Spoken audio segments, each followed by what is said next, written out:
पहिले मला नमस्कार करते.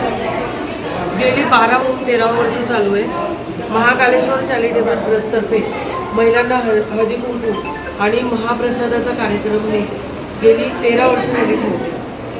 माझा एकच उद्देश आहे यामागे की आता सनातन धर्मातनं आपल्या भारतीयांनी असं शिकलं पाहिजे की सनातनशिवाय आपल्याला पर्याय नाही आहे.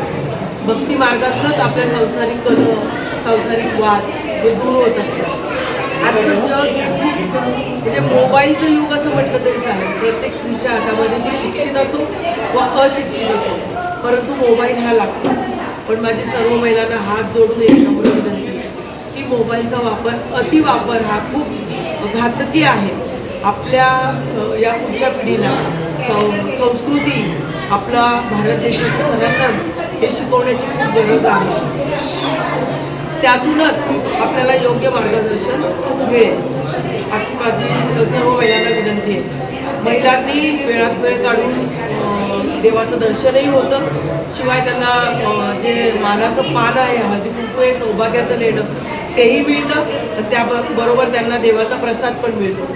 असं हे तिन्ही कपिला षष्ठी करण्याचा प्रयत्न मी करते आणि तो या सर्वांच्या भक्ता मार्गातून होतो असं मला वाटतं. जय हिंद, जय भारत, जय श्री महाकाल. नमस्कार. मी गेले 13 वर्ष या महाकालेश्वर ट्रस्ट या मंदिराच्या दरवर्षी वर्धापन दिवसा राहील असते.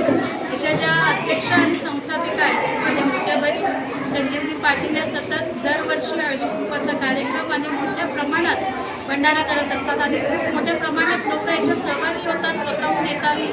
आणि महाकालाची महिमा तर निराळीच आहे. जो ज्याला पावला त्याला पावला, त्यात प्रत्यक्षात ताईंचा एक अनुभव आहे सगळ्यांना. तर पुन्हा एकदा सगळ्यांना मी अशी आवाहन करेल की जास्तीत जास्त लोकांनी महाकालेश्वर मंदिरात यावं आणि इथे प्रचिती व्हावी. आणि एकाच ठिकाणी एवढ्या देवांचं दर्शन झाल्यामुळे आनंद झाला.